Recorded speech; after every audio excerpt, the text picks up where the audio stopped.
Bueno, muchas gracias por la invitación al colegio, al presidente del colegio, a todos los miembros, a Julio y especialmente a Alberto Petrina, con el cual, bueno, tenemos una larga trayectoria de relación amistosa y académica. Tuve el gusto de ser vocal de la Comisión Nacional de Monumentos en el periodo que él fue vicepresidente, uno de los periodos, porque sigue siendo vicepresidente. Así que bueno, esta vez me mandaron a La Plata. Quiero aclarar que no soy porteño, yo soy bonaerense. Nací, me crié en San Fernando. Porteño no soy. Y siempre hablo de la Argentina, que tiene una capital y tiene 24 provincias, inclusive la ciudad de Buenos Aires, ¿no? Nunca hablo del interior. Me irrita mucho hablar del interior. Bueno, dicho esto, como escudo, vamos a tratar de hacer una presentación que está basada en dos trabajos, dos investigaciones.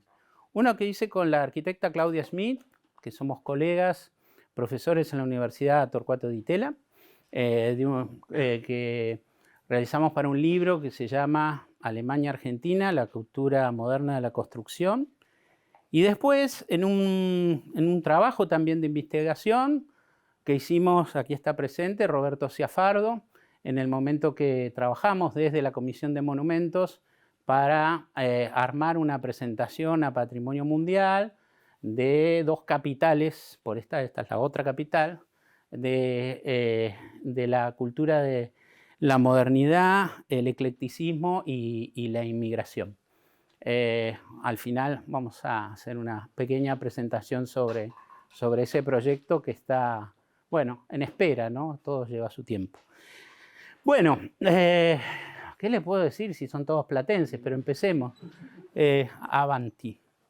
Bueno, bien sabemos que la cuestión capital fue cuestión capitales, porque desde ya sabemos, desde la década de 1870 se venía planeando una capital para la Confederación Argentina, desde el proyecto de Sarmiento de Argirópolis en la Isla Martín García, pasando a la decisión de dónde poner la capital de la nación, si en Córdoba, en el sur de Córdoba, hasta, bueno, como comentamos en la charla pasada, esta cuestión de el gobierno de la provincia de Buenos Aires, a partir de los pactos, ¿no es cierto?, que se hicieron a fines de la década de 1870, con todo el proceso que hubo con las campañas de Rocas, primero de Alsina, de la propia provincia de Buenos Aires y después de este tucumano que llegó a presidente de la República. Bueno, los autonomistas, Alsina, Rocha, tuvieron que ocuparse de crear y construir una nueva capital. Como habíamos comentado en la clase pasada, la capital de la República, Buenos Aires, fue como un reciclaje de una ciudad de impronta colonial, que fue rediseñada en parte por arquitectos que pertenecían a la cultura arquitectónica italiana. Habíamos visto que con el gobierno autonomista, con Alsina y de la década desde 1860, 1870, estuvo dominada por la cultura arquitectónica alemana con varios arquitectos, ingenieros, inclusive la Sociedad Central de Arquitectos de Buenos Aires la fundan mayoría de ingenieros y arquitectos alemanes. Bueno, es bien conocida por todos, todo el proceso de diseño y de inclusive el lanzamiento, ¿no es cierto?, no solo de la idea de la nueva capital, sino su concreción. También de varias alternativas que se manejaron de diseño. Siempre hay una suerte de discusión si era el departamento de ingenieros, quién tuvo la última versión que cerró el diseño. Está Pedro Benoit, está el interés de distintos otros participantes de esa comisión para el diseño de la ciudad, que incluía arquitectos, ingenieros, médicos, higienistas. Y también el concurso, ¿no es cierto? Antes casi de establecerse el sitio exacto al mismo tiempo, se lanza ese concurso internacional para el diseño de los edificios públicos, de los edificios institucionales que iban a representar a las distintas instituciones del Estado. Y en esa historia de referencias, hay de referencias y de consecuencias. Los dos ejemplos que habitualmente se mencionan es el proyecto de Washington de Pierre L'Enfant y como secuela el proyecto para Belo Horizonte. Y esto es así porque, como sucedía en la cultura del eclecticismo, en la cultura académica, y también en la cultura de lo que podemos llamar la escuela politécnica, donde se formaron muchos de estos ingenieros que trabajaron en el departamento de ingenieros de la provincia y estuvieron encargados del diseño urbano y del diseño de los edificios y de los trazados de la ciudad de La Plata. Siempre los antecedentes se tomaban en cuenta. Recuerden que habíamos comentado las distintas tipologías. En el siglo XIX y sobre todo en la segunda mitad del siglo XIX había una gran circulación de álbumes, de libros con distinto tipo de reproducciones. Las técnicas de impresión cada vez se perfeccionaban más y se estaba al tanto de lo que se había construido o los álbumes que recopilaban dentro del historicismo arquitectura y urbanismo de otras épocas. Pero también, bueno, y ustedes todos la conocen, al ser platenses, la conexión con ese libro y las investigaciones de Julio Verne, que es Los 500 millones de la Begum, donde él habla ahí, bueno, eso es todo el contexto después de la derrota por parte de los alemanes del Segundo Imperio francés, de esas dos ciudades, ¿no? Una ciudad casi de la guerra y otro de la paz, del bienestar y de la higiene, que aparentemente tiene alguna conexión, difícil es probarla, ¿no es cierto? Como la conexión que en algunos momentos... Bueno, estas ciudades, como la ciudad de los Césares, tienen una leyenda que se fue armando, a veces más próxima, a veces contada y a veces inventada, pero que alimenta el prestigio de esa fundación.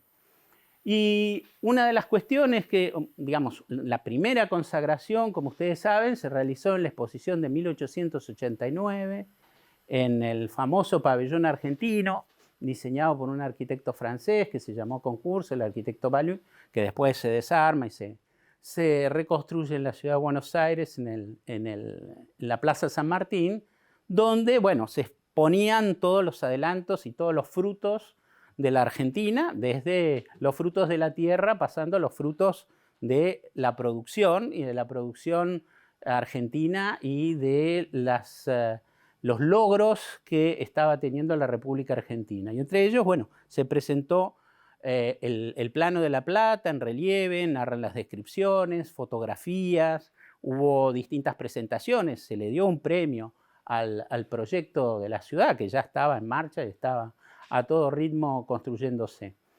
Y como decía, también otro hito importante de esa fundación casi de leyenda fue ese primer concurso internacional que se hizo en la Argentina de proyectos de edificios, ¿no? De proyectos de edificios para los edificios monumentales. Bueno, La Plata está unida al proyecto también del puerto, el puerto de La Plata, ¿no es cierto?, en Ensenada, que es otra de las componentes, así como en Buenos Aires estaba esa dupla entre la ciudad y el puerto, la relación con el Río de la Plata.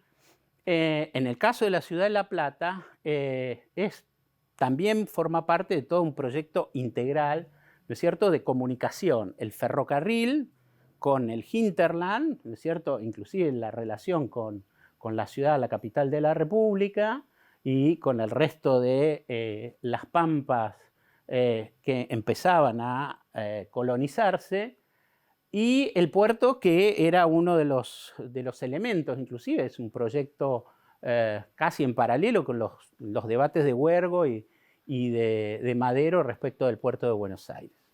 Es una componente muy importante que aparece como uno de los dos puertos, el otro puerto, podríamos decir, así como decíamos la otra capital. Acá hay una cronología, ¿no es cierto?, muy interesante, de cómo se fueron sucediendo distintos hitos, ¿no es cierto?, de todas las decisiones a partir de la cesión de la ciudad de Buenos Aires como capital de la República. Y fíjense que en muy pocos años, desde 1881, la fundación en 1882, la erección de los concursos que se hacen simultáneamente, inclusive al mismo momento que te está decidiendo dónde se va a ubicar exactamente y se hacen las mediciones, ¿no es cierto?, del sitio donde se va a asentar la ciudad. Y es interesante porque no solo en general, y me acuerdo, tuvimos con Rubén Pesce algunas discusiones y después charlas. La ciudad de La Plata es muy importante el trazado, la trama y su configuración geométrica, ¿no?, en el plano. Pero también es muy importante, y a veces se la deja un poco de lado, y que tiene un valor, así como tiene ese valor de como un periodo higienista dentro de la evolución del planeamiento urbano, que recién se va a transformar en urbanismo en el siglo XX, la caracterización que se da de sus espacios monumentales. Y fíjense que, contrariamente a lo que en general las tendencias desde el periodo barroco y a lo largo del siglo XIX se dieron en el academicismo, sobre todo mediterráneo, donde los ejes de las grandes avenidas desde Sixto V, ¿no es cierto?, partían de emplazamientos o de plazas urbanas y conectaban con edificios colocados al final de esas perspectivas, bueno, que después prosiguió durante el barroco, ¿no?, con Versalles, con todos los palacios barrocos, con composiciones también de ciudades barrocas como Mannheim, Dresden y otras en distintas partes de Europa. Y después, obviamente, con todo el rediseño de la capital francesa de Haussmann, con antiguos edificios donde se abrían las avenidas y coincidían con el remate de unas avenidas. Este no es el caso en La Plata. En La Plata no tenemos ninguna de las grandes diagonales ni avenidas rematada por un edificio. Por el contrario, tenemos ese eje monumental que está articulado por una suerte de eje virtual, podríamos decir, porque no se percibe en el ambular por la ciudad, y que es ese famoso eje de las manzanas, donde aparecen un edificio monumental, una plaza, un edificio, una manzana de tejido, otro edificio monumental, otra manzana de tejido, otro edificio monumental, una plaza, otro edificio monumental, ¿sí?, que se ve muy bien en estas fotografías de aproximadamente 1895, 1900, ¿sí?, donde la mayoría de los edificios públicos están terminados y una buena parte del tejido urbano de las manzanas centrales está concluido. Fíjense que a su vez está conformada, más allá de la trama, por esa relación entre trama, tejido, monumentos y parque. La trama está a su vez pautada por la vegetación, todo lo plantado, ¿no es cierto? No es una trama a secas. Por otro lado, estos monumentos que se arman ese eje virtual y que no tiene una contigüidad visual o física, pero que tienen una gran presencia simbólica y de alguna manera casi psicológica, porque cuando uno se va acostumbrando a La Plata y va caminando, no por una avenida central con los edificios a los costados, sino son dos avenidas, va cayendo en la cuenta que van apareciendo estos edificios monumentales. Y eso se asemeja más a los criterios anglosajones o, digamos, del imperio austrohúngaro, donde no encontramos en sus grandes ciudades, en las capitales, los edificios colocados al final de un eje, o tampoco los tenemos alineados como los tenemos en La Plata dentro de una hilera de manzanas, ¿no? Fíjense, la isla de los museos, por ejemplo, en Berlín, lo mismo el Reichstag, está frente a una plaza, en este caso en el borde del río Spree, y se fueron construyendo a lo largo del tiempo, ¿no? Son los grandes edificios desde Schinkel,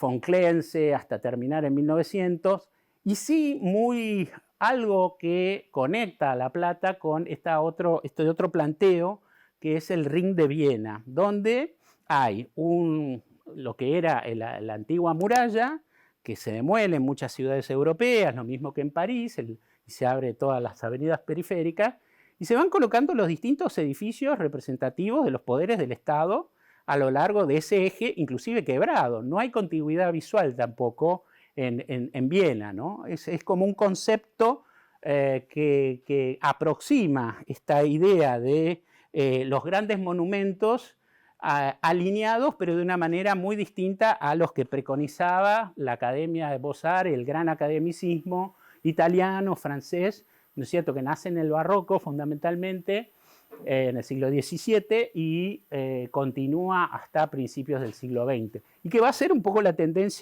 esa tendencia franco-italiana y sobre todo francesa, la que va a inspirar Nueva Delhi con los británicos, que va a inspirar, bueno, el plano de l'Enfant en Washington. Los ejes está el Capitolio, está la Casa Blanca, en esos ejes están terminados por edificios monumentales. Así que, bueno, esto es como una singularidad, es una cuestión única de La Plata, que, digamos, la monumentalidad en el espacio urbano, cómo se maneja a través de estos edificios, que son consecutivos, pero no son ni adyacentes ni contiguos. Y es otro de los grandes valores que tiene la ciudad y su originalidad, más allá de la trama propiamente dicha. Otra parte que yo había señalado en la charla anterior es lo poco que conocemos de la arquitectura de ese periodo de fin del siglo XIX y principios del XX, de la materialidad, de cómo se construyó, de cuáles eran los materiales, las técnicas constructivas, las tecnologías, que obviamente, y en el caso particularmente de La Plata, que se construyó a toda velocidad, ¿no es cierto?, a través del aporte de ingenieros y arquitectos extranjeros o argentinos formados aquí o especializados en Europa fundamentalmente, constructores, ya era la época de la gran inmigración, sobre todo italianos, que se asentaron, ¿no es cierto?, en distintos lugares del país y particularmente fueron tan importantes en La Plata. Y esa ciudad que se fue armando, inclusive con construcciones, como al mismo tiempo estaba sucediendo en Buenos Aires, los edificios monumentales, pero con construcciones, como ustedes ven, si se pueden referenciar en algunos de los edificios, aparecen construcciones de madera, de chapa, de metal, de mampostería de ladrillos, aparecen, cuando uno ve en detalles de estas fotografías, fachadas terminadas en ladrillo a la vista, fachadas terminadas con pintura, con distintos colores en la fachada. Aparentemente también muchos de estos edificios, los monumentales, donde se empieza a utilizar por primera vez en Argentina en gran escala el revoque similpiedra famoso, que, bueno, se va a armar la mayoría de la arquitectura pública y privada hasta la década del 40, ¿no?, cuando aparece el IGAM, que es el sustituto de la mezcla esta artificial para imitar la piedra y hacer que esos edificios luzcan de piedra como si tuvieran una presencia histórica, ¿no? E institucional más allá de su reciente confección. Perdón, este es un plano, ¿te acordás, Roberto? Que está, creo que en la municipalidad, muy interesante, que tiene toda, inclusive la clave, con la descripción, cuáles son los edificios de adobe, de chapa, de madera, de ladrillo. Bueno, creo que La Plata es una cantera inagotable de estudio y de investigación y que hay muchas líneas todavía por explorar. Bueno, y acá pasamos a otro de los, bueno, uno de los edificios icónicos, además el más visible en la lontananza, que es la catedral. Y un edificio que, bueno, habitualmente la historiografía de la arquitectura lo pone al heroico Pedro Benoit como autor del diseño, pero bueno, yo y algunos otros que hemos estudiado, inclusive dentro de la Fundación Catedral, señalan que lo más probable es que el diseño definitivo haya sido de Meyer, ¿no? De Ernest Meyer, que es quien vino aquí para construir el edificio de la municipalidad y que después también, bueno, hizo carrera, se quedó aquí en la Argentina. Hay distintos diseños del proyecto, uno más simplificado que vemos ahí, el diseño definitivo, con digamos, con un ajuste de todo lo que es constructivo, espacial, formal, muy acendrado, y realmente con un espíritu. Si empezamos a hacer un poco entomología y a compararlas con otros edificios, sobre todo del siglo XIX, más que de las catedrales góticas propiamente dichas, está más emparentado con la arquitectura gótica alemana que la francesa. Bueno, un edificio que, como todos sabemos, fue completado a finales del siglo XX y bueno, que fue una decisión realmente notable que lo hizo parecer más germánico de lo que hubiese sido si fuera revocado en Similpiedra, ¿no es cierto? Es asumir la plata germánica de los inicios, parece que en el inconsciente de los platenses terminó de cuajar en la construcción final, en su versión final. Es interesante, además, todo el proceso, por eso analizar el proceso constructivo de todos estos edificios monumentales. En el caso de la catedral, bueno, se hizo un gran trabajo a partir del trabajo de completamiento y restauración, pero me parece que queda hacerlo sobre varios otros de los edificios monumentales de la ciudad. Bueno, acá tenemos... Y otra de las cuestiones, ¿no? En estos dilemas de estos edificios monumentales construidos en una ciudad que se hizo en muy corto tiempo, también es singular la Catedral de La Plata porque tiene solo parte de los vitrales de colores, no los tiene todos. Entonces la luminosidad que tiene con los vidrios blancos es única. Probablemente ninguna otra catedral neogótica tenga esa luminosidad en los interiores y bueno, a mi criterio plantea, así como hubo un planteo para ver si se combinaba las torres, ¿no es cierto? Yo he oído a muchos platenses, gente que ha trabajado, que estaba en la Fundación Catedral, de completar los vitrales, pero bueno, ¿no le estarán sacando la singularidad, completándola? Así como, bueno, quedó singular al no haberse hecho el revoque Similpiedra que era el criterio original, ¿no? Del proyecto. Bueno, ¿vale la pena completar los vitrales o es mejor dejarla así con esa... Recordémonos que se habilita en la década del 30, la arquitectura ya, inclusive la neogótica pasa a ser, es distinta y toda la luz blanca empieza a tener gran protagonismo en los edificios públicos. Bueno, la arquitectura religiosa son los dos ejemplos, ¿no? De los edificios fundacionales que ustedes conocen bien, pero hay algunos otros casos que realmente constituyen ese patrimonio de algunas de estas piezas que bueno, van dando el carácter unidas a edificios escolares o en capillas aisladas. Después, así como es interesante también ver cómo la ciudad evoluciona no solamente su tejido urbano, como vos señalabas, o con la multiplicación de, digamos, la expansión urbana de los asentamientos, sino cómo se modifica el paisaje urbano en todo lo que es el paisajismo, ¿no? En todo lo que son parques y paseos.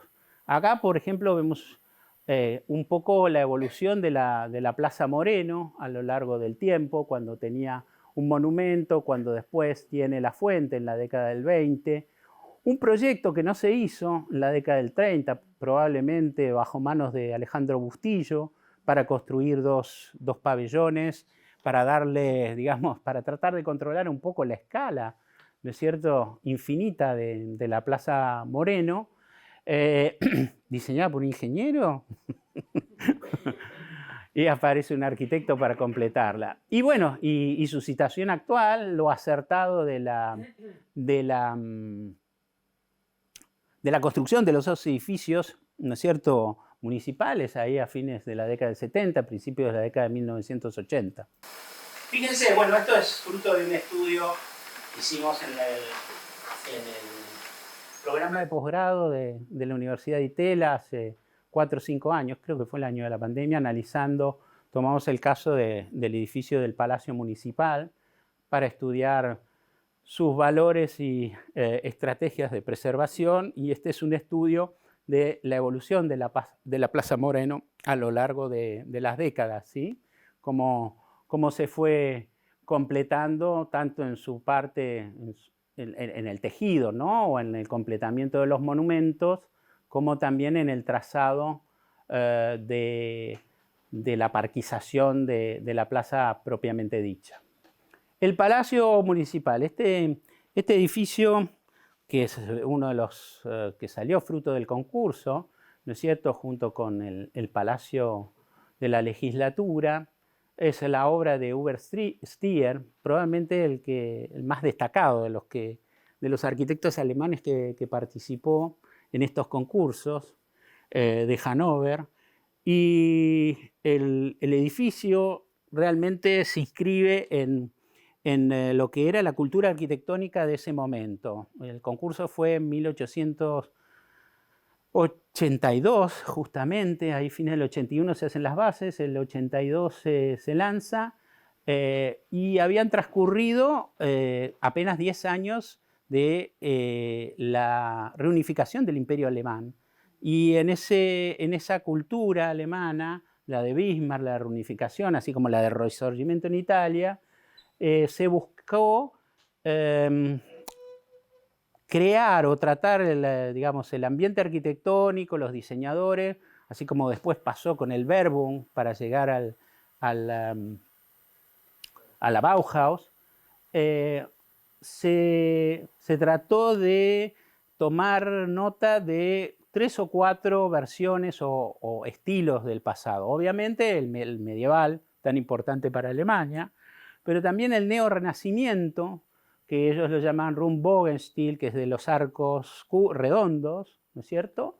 Y también una combinación, que eso se dio en algunos ejemplos aquí en Argentina, en Buenos Aires, que combinaban bizantino, que es de la época del imperio de Carlomagno, ¿no?, de la época como fundacional del imperio germánico, el paleocristiano, que se da sobre todo y el bizantino, como decía, en la iglesia de Santa Felicitas, también del arquitecto Ernesto Bunge en Buenos Aires, que es un poco esa síntesis de esa búsqueda que tenía la cultura arquitectónica alemana. Y eso, bueno, está reflejado en los edificios aquí en La Plata, ¿no? Aquí el Renacimiento, vamos a ver el neoclasicismo más de von Klenze en el edificio de la Legislatura. Hubert Stier fue un arquitecto importante, estudió en Berlín, su padre era arquitecto, hizo distintos proyectos para el Ayuntamiento de Hannover, para otro museo también. Participó en el concurso de 1882, el primer concurso para, justamente en el mismo momento que participa en el concurso de La Plata, y ese era su proyecto para el Reichstag de Berlín, que después, bueno, se canceló, hubo muchos líos políticos y se vuelve a hacer un poco más tarde, y el edificio final del Reichstag se inaugura en 1895, cuando, recuerdan ustedes, tenemos nuestro concurso de el Palacio del Congreso, donde Ernest Mayr, el de la catedral y el que construyó el proyecto de Stier, también había hecho un proyecto para... Así, estas conexiones, ¿no? Esta como globalización, donde se combinan estos arquitectos que están trabajando para otros países, donde hay concursos internacionales, donde hay esa gran movilidad, no solo de personas de la inmigración, sino de bandos de concursos que participan en concursos internacionales. Empieza a mediados del siglo XIX con el concurso internacional para el Parlamento de Londres, que se incendia.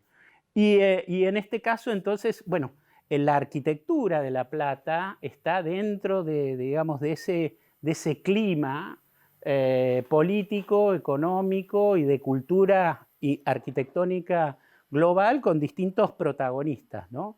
Es interesante porque en la Argentina no había un pensamiento único, como ya lo dijimos. Había ciertos grupos políticos que miraban mucho en Alemania, otros miraban a Francia, otros tenían muy estrecha conexión con Italia, y ni qué decir con la importación de sistemas constructivos o tecnologías, como lo dijimos en la charla anterior. Fíjense, una para atrás. Se publicaban inclusive, ¿no? Ahí estaban, por ejemplo, concursos alemanes de arquitectura, y se publicaban, y esos álbumes aparecen y están en las bibliotecas, por ejemplo, de la Sociedad Central de Arquitectos, que tenía el arquitecto Busquiazo. Había una gran, digamos, conexión, era, digamos, como sitio. Ahora están los sitios de internet donde los alumnos y los arquitectos se ponen a buscar distintos tipos de arquitecturas, tecnologías. Bueno, este es como el paso inicial de esa globalización. Bueno, el Palacio Municipal, que también tuvo sus cambios a lo largo del tiempo, y el espacio público con sus rejas y estos jardines, ¿no es cierto?, que estaba estipulado ya dentro del diseño general de la ciudad, que los edificios públicos estuvieran rodeados por jardines y con estas verjas, ¿no?, con estos encintos perimetrales. Y una cuestión que no podemos dejar de tener en cuenta, analizando los distintos edificios, que, como siempre, en los anteproyectos del concurso tienen algunos cambios. Y bueno, todos los edificios en La Plata tuvieron cambios a lo largo del tiempo, al momento de llevarse del diseño a la construcción, pero también, al no ser terminados, sí ser completados, como vimos con el caso de la catedral. El caso del Palacio Legislativo, de Heine y Hagemann, otros arquitectos alemanes, fíjense, la referencia es bien distinta a la que veíamos en el Palacio Municipal y también sede del Consejo Deliberante. Un edificio para un parlamento bicameral, o era unicameral o bicameral, y eso ya cuando se hace el concurso de La Plata ya se habían puesto en práctica, había habido varios distintos concursos o proyectos, desde el Parlamento en Budapest, pasando el de las cámaras, como dije, a mediados del siglo XIX, el Parlamento inglés, a nivel también de edificios municipales, y bueno, también referencias, ¿no?, de esta tipología como referencia. En cuanto a la parte estilística de la arquitectura, el edificio tiene una ascendencia neoclásica, un poco cambiada por los remates de mansarda, pero justamente en ese momento, a principios de la década del 80, también se empieza a perfilar en Alemania, dentro de la cultura alemana, una cierta influencia francesa, porque algunos arquitectos alemanes empezaron a formar en la Escuela de Bellas Artes de París, el mismo Paul Vallot, que es el que hace el proyecto final del Reichstag de Berlín, lo corona con una cúpula con estos gajos así abovedados, que es un poco el tipo de remate que van a tener en la década de 1800, avanzada 1880 y 1890 en Alemania, que es el estilo que empieza a perfilarse como un estilo más... Esta es una combinación de neoclásico y barroco, podríamos decir, el caso de la legislatura, que va a ser un poco la transición hasta que, bueno, surjan las ideas del estilo guillermino, que es más barroco, bueno, se desprenda toda la tendencia del Verbum. Un poco quien sale de la germanidad del eje es la Casa de Gobierno. Como ustedes saben, es un proyecto de Julio Dormal, belga, que bueno, viene como ingeniero en la Argentina, trabaja con Sarmiento, hace una alternativa para el Parque de Palermo en Buenos Aires, y después el propio Sarmiento le recomienda que vaya a estudiar y va a Francia, y Julio Dormal estudia en la École Spéciale d'Architecture, y donde tiene a Viollet-le-Duc como maestro. L'École Spéciale es la escuela que Viollet-le-Duc y otros arquitectos de l'École des Beaux-Arts fundan en paralelo en esos años, en la década fines de 1850, 1860, en pleno Segundo Imperio, para insistir justamente sobre, desde el punto de vista estilístico y de referencias, abrevar en la arquitectura medieval, como la nacional francesa, en contra del academicismo oficial que buscaban el clasicismo, e inclusive los arquitectos, fíjense, era muy interesante en esta escuela, se recibían de arquitecto higienista. Había materias dentro de la currícula de esa Escuela Especial de Arquitectura donde estudiaron varios arquitectos argentinos. Estanislao Pirovano, Martín Noel, estudió el arquitecto francés que hizo algunas obras muy importantes acá, René Serrán, y varios otros arquitectos. Pero entonces Julio Dormal, recién llegado justamente de haber estudiado en Francia, de pasar unos años en Francia, hace el diseño de esta casa de gobierno, ¿no es cierto? Que, bueno, no llega a ser un edificio completamente, como vemos, del academicismo francés propiamente dicho, está tornando a su origen belga, podríamos decir, por ese cromatismo que tiene, ¿no es cierto?, el uso del ladrillo, que es tan importante en los Países Bajos y en Bélgica, combinado, bueno, con el símil piedra. La Casa de Gobierno, seguimos.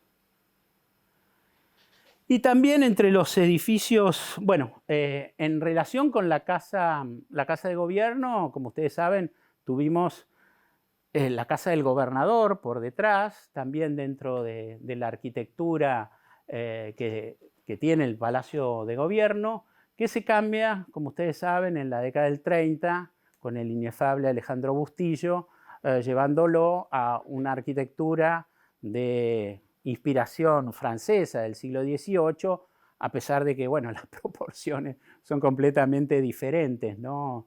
Todo lo que vemos en la actual Casa del Gobernador tiene obviamente una arquitectura inspirada en el siglo XVIII francés, pero con unas proporciones realmente muy, muy distorsionadas en el sentido vertical, ¿no? Una arquitectura muy austera, contrariamente a toda la decoración que tenía en la versión de la arquitectura de la Casa de Gobierno y la Casa del Gobernador de Dormal. Y bueno, y otro tanto es ese cambio, ¿no es cierto?, que se produce en las construcciones que se dan en toda la Argentina y también en La Plata, desde la Casa D'Amico, que ustedes ven, ¿no es cierto?, de fines del siglo XIX, al pleno apogeo final de la arquitectura dieciochesca en la casa del Gobernador. Y acá entramos a otro de los grandes grandes piezas, que podría ser patrimonio mundial en sí mismo, este conjunto. No solo el observatorio, como creo que ahora están poniendo en la lista tentativa de patrimonio mundial, es el conjunto del Museo de Ciencias Naturales, que, bueno, como ustedes saben, la mudanza de toda la colección, una vez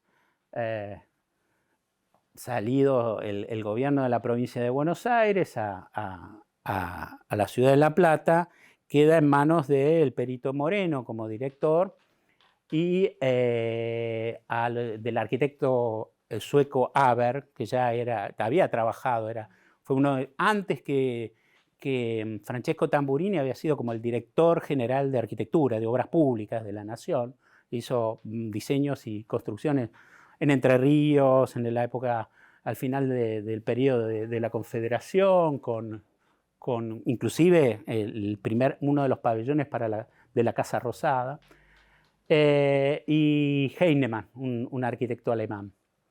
Y como sabemos, no se trataba solo de un museo de ciencias naturales, sino era un polo, hoy llamaríamos un polo científico, de esparcimiento educativo, ¿no?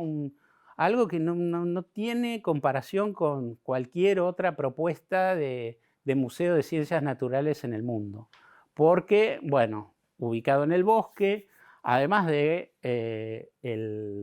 el que habitualmente se conoce y es el que se visita, el Museo de Ciencias Naturales, ¿no es cierto?, con ese recorrido que tiene como inspiración la línea de evolución de las especies darwiniana y esa arquitectura neoclásica de Schinkel y von Klenze, estaba complementado, o era no complementado, sino era indivisible del observatorio y del zoológico, en una propuesta que nos integraba la educación, la investigación, donde se analizaba el cosmos, ¿no es cierto?, la creación del universo a través del observatorio, se verificaba la evolución de las especies en el museo y después, en esa secuencia, se concurría al zoológico para ver las especies sobrevivientes de esa evolución. Realmente un programa arquitectónico único, una arquitectura de mucha calidad desde el punto de vista formal, estilístico, paisajístico, y que se ha mantenido en una parte importante del museo según su estado original, no solo en los halls de acceso, sino en algunas de las salas, ¿no es cierto?, que todos conocemos y que, bueno, esperemos que nunca tengan proyectos de nueva museografía, como ocurrió en nuestros sectores del edificio, porque el grado de integridad y autenticidad que pide la UNESCO o que, digamos, admiramos para que algo sea sobresaliente como patrimonio de la humanidad, tiene algunos sectores de este museo.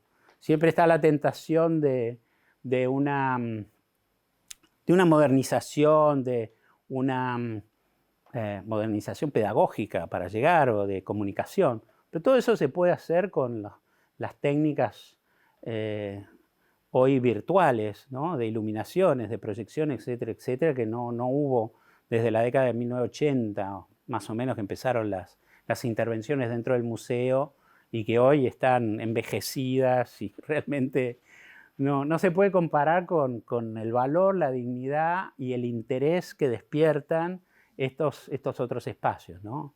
Es una museografía que muy pocos museos en el mundo han conservado también.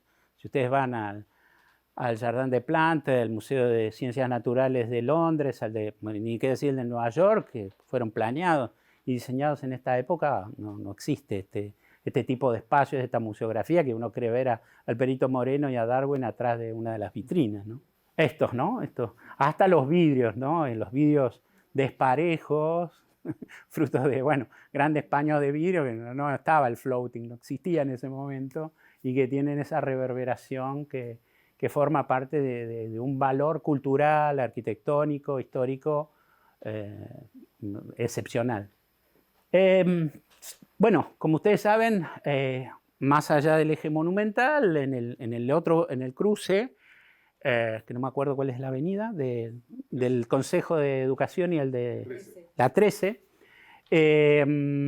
tenemos tribunales y del otro lado del eje, este no es, este es el que está acá enfrente, lo que fue el Ministerio de Educación, ¿no? Y que fue el Consejo de Educación originalmente. También, fruto de la influencia alemana, es otra de las piezas muy importantes dentro de la configuración, digamos, republicana, democrática por un lado y republicana del gobierno, ¿no? de la provincia, así como se manifestaba en el caso de Buenos Aires, con el tridente que también llegaba hasta el Palacio de Justicia, en este caso la avenida principal, el gran cruce del eje de La Plata.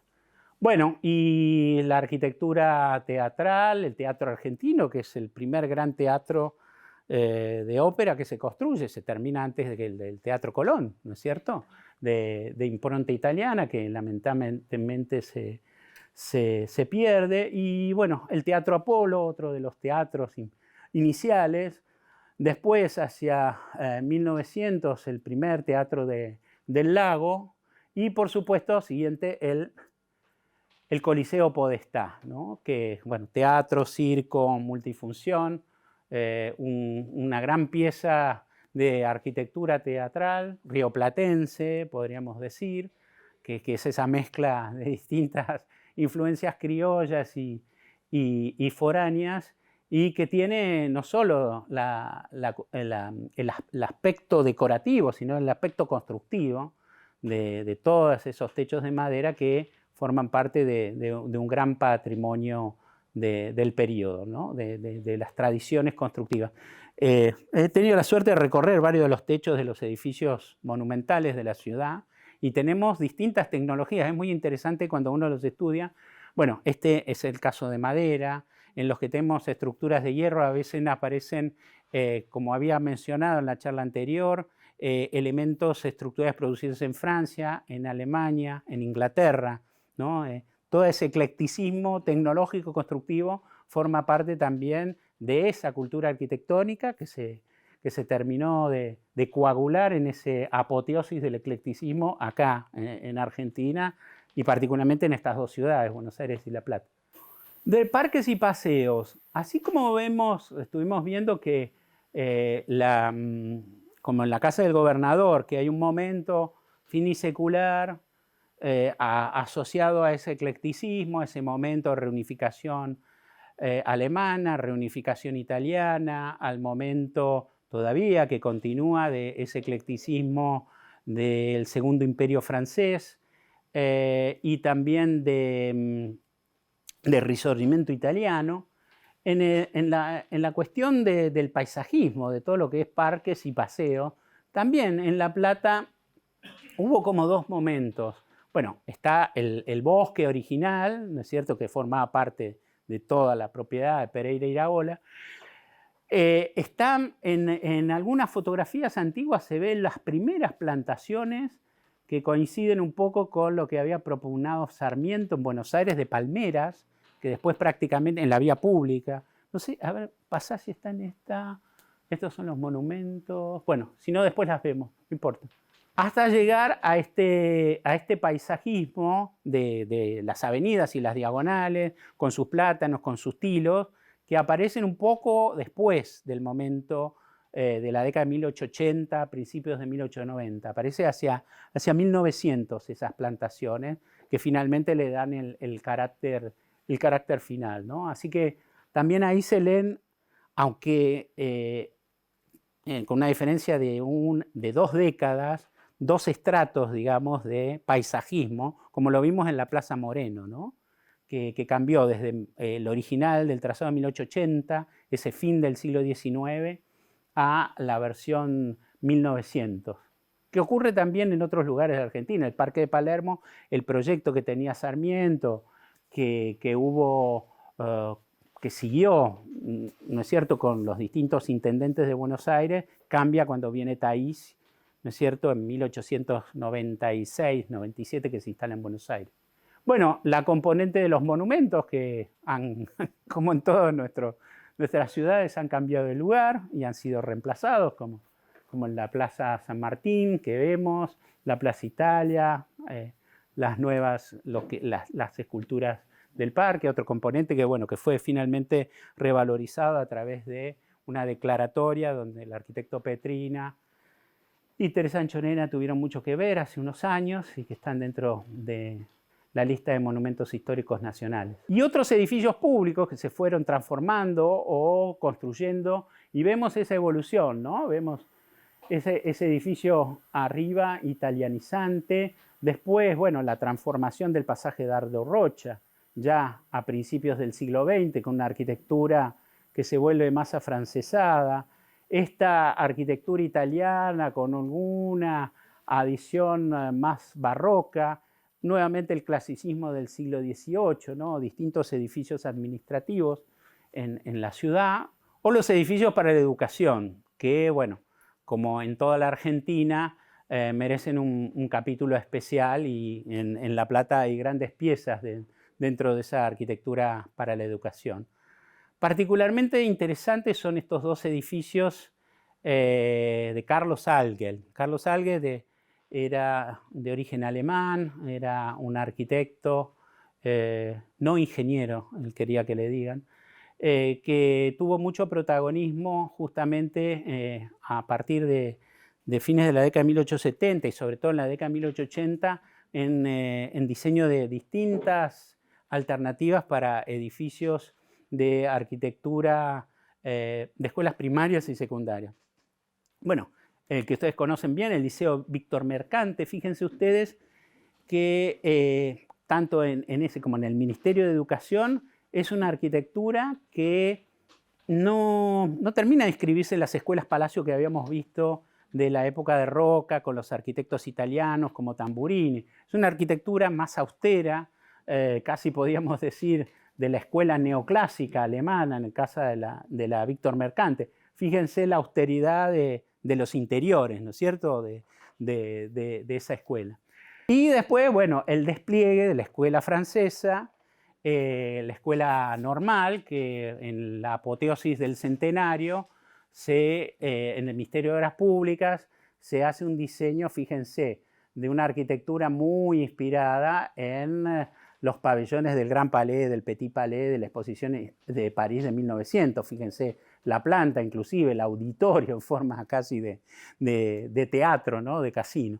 Además, la envergadura que tienen estos edificios escolares, ahí en la foto aérea comparada con la catedral, y que en la versión final es el resultado de un diseño del arquitecto francés René Villeminot, que es otra de las cabezas, ¿no es cierto?, que va reemplazando a los italianos. El arquitecto Villeminot viene en la década de 1910, con René Carman, que es profesor a su vez, René Carman, en la Escuela de Arquitectura de Buenos Aires, y bueno, se impone esta versión afrancesada del academicismo para la arquitectura escolar. Otros edificios para la educación, por supuesto, desde versiones de la escuela italiana, el Liberty, que no sé si habrá sobrevivido.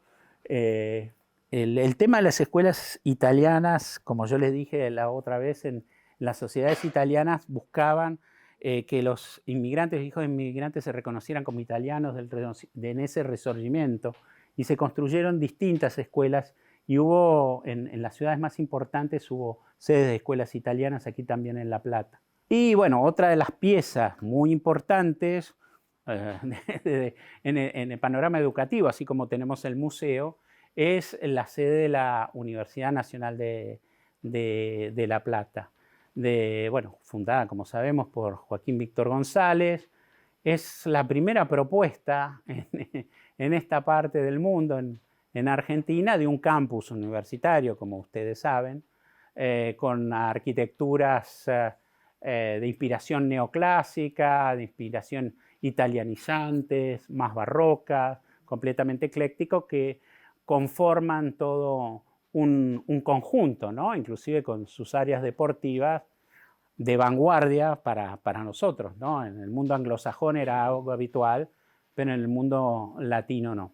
Y bueno, y después todos los repertorios que es muy importante tener en cuenta de la arquitectura comercial. Como siempre, al inicio, así como en los edificios monumentales, tenemos la impronta de los arquitectos alemanes, pero con mano de obra italiana. En estos otros edificios comerciales, y obviamente en la arquitectura doméstica, está el diseño de los propios italianos, ¿no? Como vemos en estos dos edificios. En otro estadio, ya a partir de 1900, la influencia del academicismo francés, en el Banco Provincia, en el Banco Nación, en el Banco Español y en bueno, los mercados, ¿no es cierto? En los mercados, como hubo en Buenos Aires, hechos de acuerdo a ese modelo, ¿no es cierto?, del cerramiento de mampostería y después los distintos locales con sus calles internas, con cerramientos metálicos en la mayoría de los casos, o bueno, la distribución de los comercios en las casas y en las esquinas, como ven ustedes en este panorama, ¿no es cierto?, de fotos aproximadamente 1890. Y aquí traje algunas imágenes para que reafirmar o reforzar esta cuestión de el armado del tejido de la ciudad de La Plata fundacional. Es muy heterogéneo, como sigue siéndolo. Fíjense que tenemos, más allá del modelo casa chorizo, frente italianizante, hubo también en su etapa inicial construcciones de madera, como el famoso chalet fundacional, construcciones metálicas que se sobreponían a estructuras de mampostería, como vemos ahí, distintos tipos de revestimientos de los frentes de los edificios, algunos con ladrillos, otros con pinturas de un par de colores, otros con similpiedra, o, como dije, que no está estudiado tampoco, solo en la catedral, a partir de su restauración, las técnicas constructivas de los edificios monumentales, ¿sí? que son como un capítulo pendiente del estudio de ese eclecticismo tecnológico de la ciudad. Y bueno, ni que hablar en este caso también de las técnicas decorativas. Las técnicas decorativas que, bueno, tienen su gran despliegue en los edificios públicos, en los edificios monumentales, y que, bueno, forman parte de la caracterización del espacio de esa arquitectura, y que, bueno, su cambio, su eliminación, la eliminación de las texturas, de los colores, de las pátinas, de los distintos elementos decorativos, hacen realmente que esos edificios pierdan valor, tanto en los exteriores pero sobre todo en los interiores. Bueno, otras de las vistas donde podemos apreciar estas fotografías que nos van indicando la relación también que tenían los edificios monumentales. Ese, si no me equivoco, es el Palacio de Gobierno, ¿no? El Palacio de Gobierno ahí, y esto es el sector posterior sobre el eje. Bueno, y nuevamente, acá vemos perfectamente casas de chapa agregadas ahí arriba, fachadas de ladrillo, otras pintadas a la cal, otros con pinturas de distintos colores, estructuras metálicas, estructuras de madera, bueno, una variedad muy grande, un eclecticismo también en el tejido urbano, constructivamente también, ¿sí? Fíjense. Esta es también, acá vemos la cuestión que señalábamos, esta quería mostrar, del momento. Esta es una imagen ya de los años, fines de los años 20, ¿no es cierto?, donde vemos la plantación recién de principios del siglo XX, distinta, ¿no? Yo no me acuerdo dónde estaba, no se veía bien, esta cuestión de las palmeras y otro tipo de... ¿Se veían las palmeras? A ver, anda para atrás. Ahí están, ¿ven? Las palmeras. Estas palmeras son las que había puesto Sarmiento alrededor de la Plaza de Mayo, que decían los plumeros, en la avenida Sarmiento originalmente, en la década de 1870, que estaban de moda. Fíjense que son dos estratos distintos, ¿no? Es importante y interesante verificarlos. Chalets, ya esto es avanzar la década del 20, ¿eh? y la heterogeneidad que sigue siendo la misma, pero en altura, la que tiene actualmente la ciudad. Y digo esto porque ahora en un momento otra. También esas ven, anda una para atrás. Estas también de la década del 20, esto está plantado en la década del 10, ¿no? No vino Rocha y plantó los tilos y los plátanos. Y bueno, la vivienda, desde el famoso acá Corbusier y nuestras casas chorizo con esa adaptación a los terreros, a las medianeras, al funcionalismo, hasta, bueno, ya en la década de 1910, 1920, los edificios con fachadas muy elaboradas que seguían un poco, como había mencionado en Buenos Aires, a partir de 1904, el premio de fachadas se había hecho en París y que, bueno, que cunde el ejemplo, y los sectores más afrancesados, ¿no es cierto?, de la ciudad, sobre todo construidos en la década, fines de la década del 10 y la década de 1920.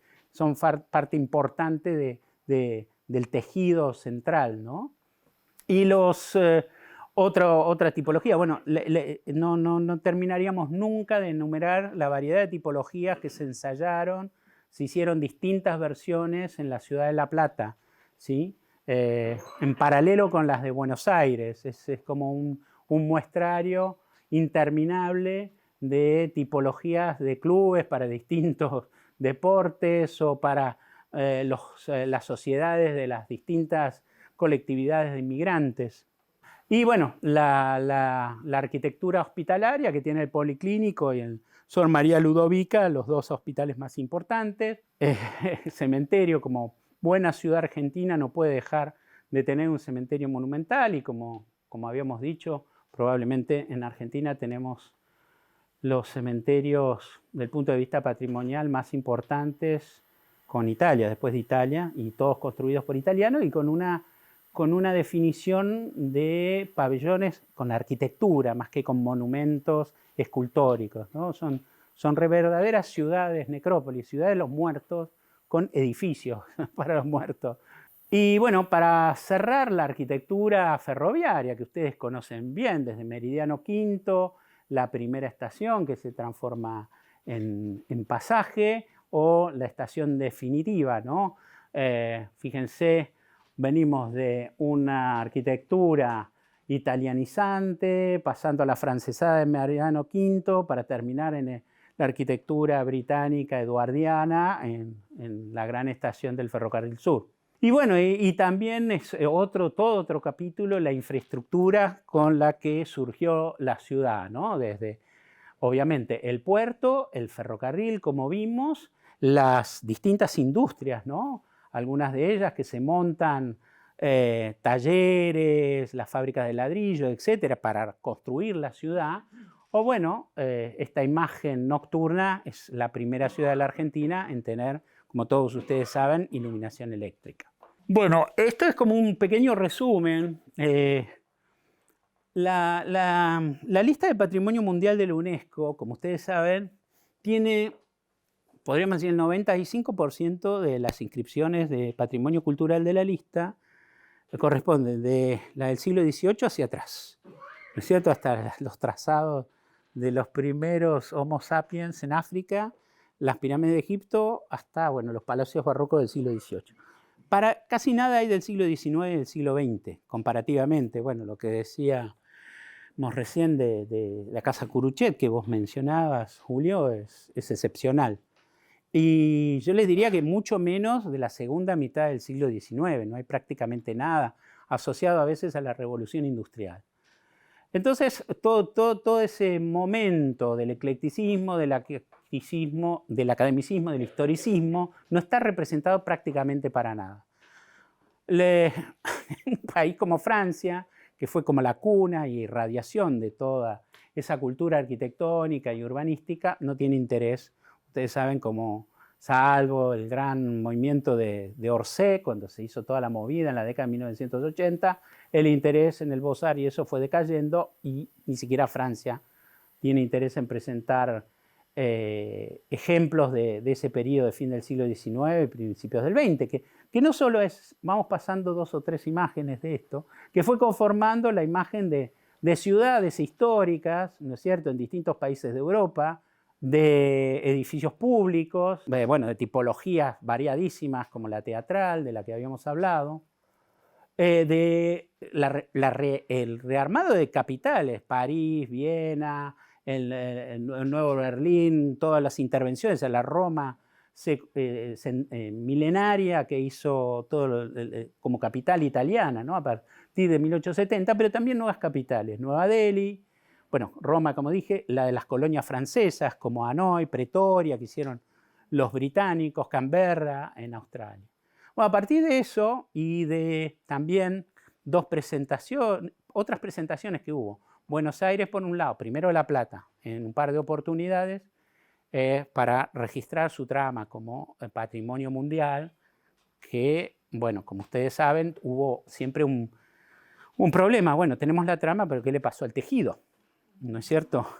Y las escalas del tejido respecto del eje monumental, ¿sí? Y bueno, y con Buenos Aires, bueno, paisaje cultural, tratábamos de imitar a Río de Janeiro y era un proyecto muy extenso, desde Belgrano hasta La Boca, eran, no sé, cientos, miles de hectáreas que no se podía controlar y no había un argumento sólido. Entonces, de esas dos propuestas que no terminaron nunca de llegar, nos pareció que podía ser interesante combinarlas.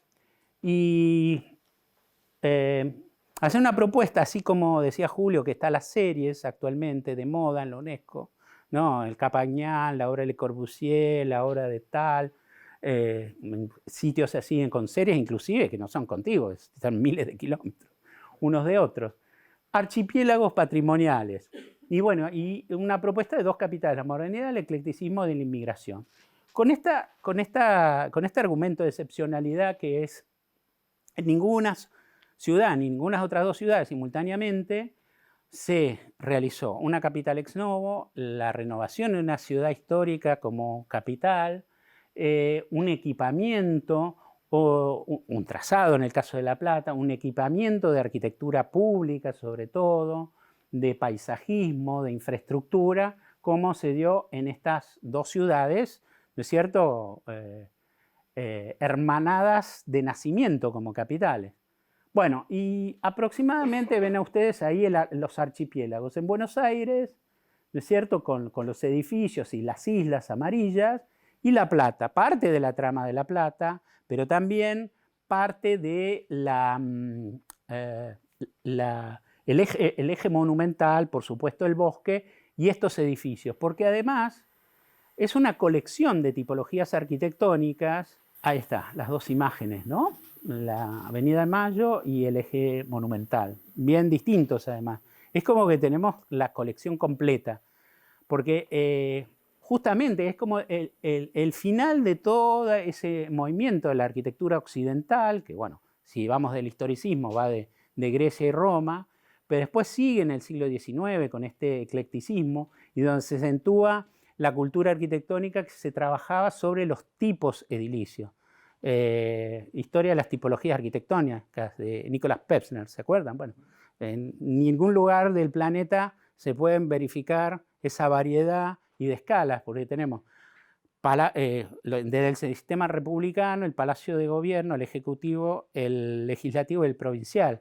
Lo tenemos a nivel nacional, lo tenemos a nivel provincial, lo tenemos a nivel municipal, ¿sí? Tenemos alternativas de un teatro de ópera, teatro, circo. Bueno, son complementarios y son simultáneos, entonces ese es uno de los grandes argumentos. Los ejes, nuevamente acá, uno y otro. El eclecticismo más liberal del mundo, comparado, siempre pide la UNESCO comparación con otros casos del mismo periodo, de la misma tipología, si podemos hablar, pero sobre todo del mismo periodo, de la misma cultura, la misma civilización, o simultáneamente, ¿no? Y bueno, como decía antes, en ningún otro país del mundo, en ninguna otra ciudad o ciudades se dio esto, donde nuestra dirigencia no tenía un modelo preferente, como decíamos, y lo vimos en las distintas arquitecturas que reflejan eso, ¿no? Con distintos profesionales, distintos constructores, distintos obreros de distintas partes, donde se combinaban culturas arquitectónicas venidas de Europa con elementos locales, ¿sí? Con tecnologías, con materiales. Bueno, eso no se dio ni siquiera en Estados Unidos.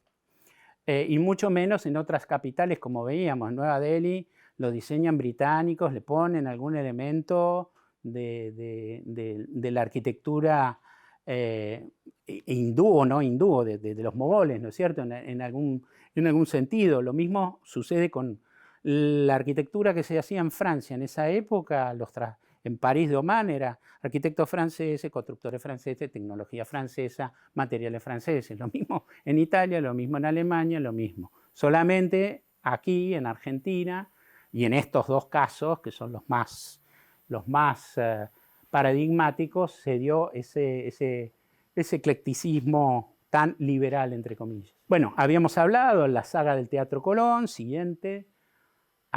Además, varios de estos edificios, como el Congreso, el Teatro Colón, el conjunto del Museo de Ciencias Naturales de La Plata, son en sí mismos, podrían ser conjuntos o edificios para inscribirse en la lista de Patrimonio Mundial. Bueno, se ha trabajado un grupo aquí en La Plata para llevar con otro observatorio de Alemania, creo, el observatorio de aquí, del bosque, ¿no? A Patrimonio Mundial. Siguiente, como en Buenos Aires, el puente transbordador del Riachuelo con uno en Vizcaya. No tiene mucho sentido. Además, la Argentina tiene, dentro de la lista de Patrimonio Mundial, la quebrada Humahuaca, tenemos las estancias jesuíticas, las misiones jesuíticas, tenemos lo de los pueblos originarios con lo colonial, tenemos lo moderno con el Corbusier, y este periodo de fin del 19, principio del 20, no está representado en la lista y que es tan importante para nosotros. Bueno, en este conjunto tomamos y digamos catedrales góticas, tenemos catedrales del historicismo que querramos sumando los edificios religiosos de las dos ciudades. Los componentes Beaux-Arts de la impronta francesa, particularmente en Buenos Aires, todos los alemanes de este lado, en La Plata. El estilo afrancesado en 1900 que vimos también tiñó parte de la arquitectura en las dos capitales, sobre todo a partir de 1910, del centenario. Eclecticismo biológico en el sentido de todas las especies. Además, por las características del suelo, de la pampa, podemos tener, y lo que se critica, que plantaban los de la generación del 80 del centenario, especies foráneas, pero también tenemos en nuestros parques plagados de las especies que transculturó Taís del norte argentino. Y bueno, y tenemos especies de todas partes del mundo, no en viveros como tienen en Londres, en Kew Gardens, sino en el espacio público. Y bueno, esa cultura moderna de la construcción que está dada por las tecnologías de avanzada que habíamos visto, metal, hormigón armado, pero también toda esta artesanía del símil piedra, de las terminaciones superficiales, realizadas a toda velocidad para armar infraestructura y emblemas del poder del Estado, sobre todo, en muy poco tiempo, ¿no? Para conformar una imagen del país, de la nación, del Estado, que llevaron a cabo todos estos artesanos, constructores, albañiles. Y en la cuestión de la evolución, esto es lo último que quiero decir, y esa crítica que se hizo a la presentación de La Plata como trazado, que no se tiene que ver con el tejido siempre fue heterogéneo y sigue siendo heterogéneo. Cambió la escala, pero es por la legislación, la Constitución Nacional de los Derechos Privados, el parcelario particular que tienen las dos ciudades, por los cambios de código de planeamiento que se hacen cada 20 o 30 años, sigue siendo la heterogeneidad la norma. Entonces, no se escapó de esa lógica de esa impronta que tiene la matriz del tejido, ¿no? Esa es una de las grandes cuestiones que se ponen, pero digamos, es una condición americana. Y le hago homenaje a Alberto. La propiedad aquí era, con la inmigración, con la legislación liberal, con la Constitución, la propiedad no era ni de los reyes ni de la iglesia, era de los privados, los que venían a hacer la América, la Argentina, que querían progresar, que tenían su lote, ¿no es cierto?, que podían llegar a armar su propia casa, su casa individual. Inclusive ese es un criterio como eurocentrista y digamos de países, el sentido de la homogeneidad, de países que la propiedad de la tierra ha sido de la monarquía, del clero, hoy sigue siendo en muchísimas ciudades europeas propiedad en los centros históricos de los municipios que alquilan a los privados conjuntos enteros, departamentos, etcétera, etcétera. Así que bueno, es una batalla contra la UNESCO o por la UNESCO para que abra la cabeza, sobre todo sus especialistas. Y bueno, en algún momento esto, bueno, llegó a un momento, se presentó el dossier que armamos con la gente de La Plata y la Comisión de Monumentos en noviembre del 2019, justo antes de la pandemia. Iba a venir una misión del ICOMOS, se frustró. Después, bueno, me he enterado recientemente que estaba en la lista tentativa que tiene cada país, pero la bajaron el gobierno anterior, no sé por qué. Y bueno, es cuestión de reflotarlo, creo yo, porque vale la pena y ayudaría también a ver un poquito mejor las estrategias de planeamiento, como vos decías, incluyendo la preservación. ¿Mm?